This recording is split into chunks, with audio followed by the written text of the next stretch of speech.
परमात्मा इतना चालाक है कि वो उतनी परीक्षाएं लेता है जिसकी आप कल्पना नहीं कर सकते। भागवत में बड़ा सुंदर दर्शन दिया है। यस्या हमनु ग्रहामी हरिष्ये तद धनम शनेह। जिसको परमात्मा प्रेम करते हैं धीरे धीरे उसका पूरा धन छीन लेते हैं।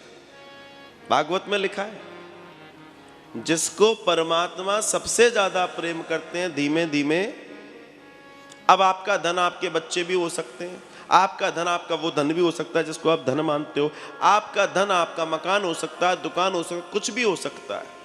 भगवान आपके जीवन में ऐसी स्थितियां लाएगा जब आप सब तरफ से दुखी हो जाएंगे, और वो दुख होने के बाद ही वो चाहता है बस एक बार मेरी तरफ देखिए ये सही है, और जो तुमने उसकी ओर देखा तुरंत वो हाथ में हाथ बढ़ा देता है, आओ मेरे साथ चलो यात्रा करते हैं। ये शास्त्र कह रहा है कि भगवान जिससे सबसे ज्यादा प्रेम करते हैं उससे वो उसको दुख भी देते हैं और उसका धन धीमे धीमे अपनी ओर खींचना शुरू कर देते हैं। अब हम इसको क्या समझते हैं? भगवान दुख दे रहा है, हमारी दृष्टि में भगवान दुख दे रहा है, लेकिन भगवान कुछ और ही चाह रहा है। हम ये तब समझेंगे जब हमारे जीवन में कोई सद्गुरु होगा, कोई सत्संग होगा, कोई कीर्तन होगा, कोई शास्त्र होगा, तब हमें ये समझ में आएगा, अन्यथा हमें ये समझ में नहीं आ सकता। तो मैया ने जैसे ही गोद में बिठाया, भगवान ने पूछते माँ तू ये बता तू मुझे कितना प्रेम करती है? मैया कहती है लाला तुझसे मैं जितना प्रेम करती हूँ मैं बता नहीं सकती, मेरे से भी ज्यादा मैं तुझसे प्रेम करती हूँ, मेरी जान है तू, मेरे प्राण है तू। भगवान ने कहा भी चेक करते हैं। मन में सोचा जहां भगवान बैठे हैं वो है बड़ी रसोई, और उस बड़ी रसोई में एक अग्नि जल रही है, चूल्हा है, चूल्हे के ऊपर दूध रखा है। उस दूध को भगवान ने इशारा किया और दूध उछाले मारने लगा। अग्नि को इशारा किया, अग्नि ऊपर प्रज्वलित होने लगी और अग्नि बड़ी है, दूध नीचे गिरा है। भगवान ने तुरंत मैया से कहा मैया दूध गया, ओ मैया दूध गया। और मैया ने लाला को लिया और यूं बिठाला और मैया दौड़ी दूध के लिए। और जो मैया दौड़ी है दूध के लिए, लाला ने कहे मैया तू ना सुधरने की। ये जीव क्या करता है?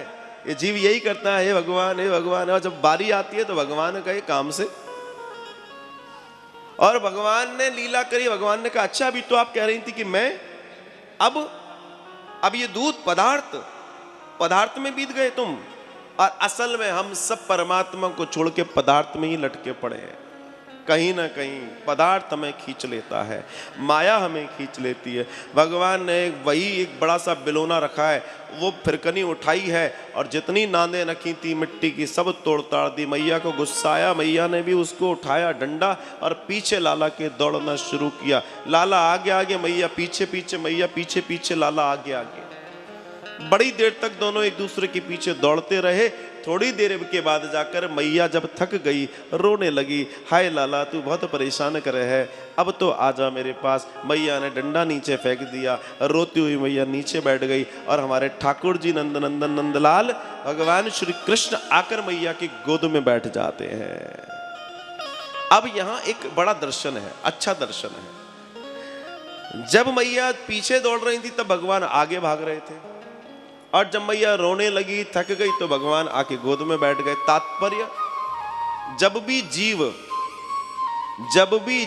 अहंकार की संटी लेकर, अहंकार का सहारा लेकर परमात्मा को पकड़ने का चाह रखेगा, परमात्मा हाथ नहीं आएगा। और जिस दिन अपने अहंकार को त्याग देगा, परमात्मा की याद में रोएगा, तो परमात्मा गोद में आकर बैठ जाएगा।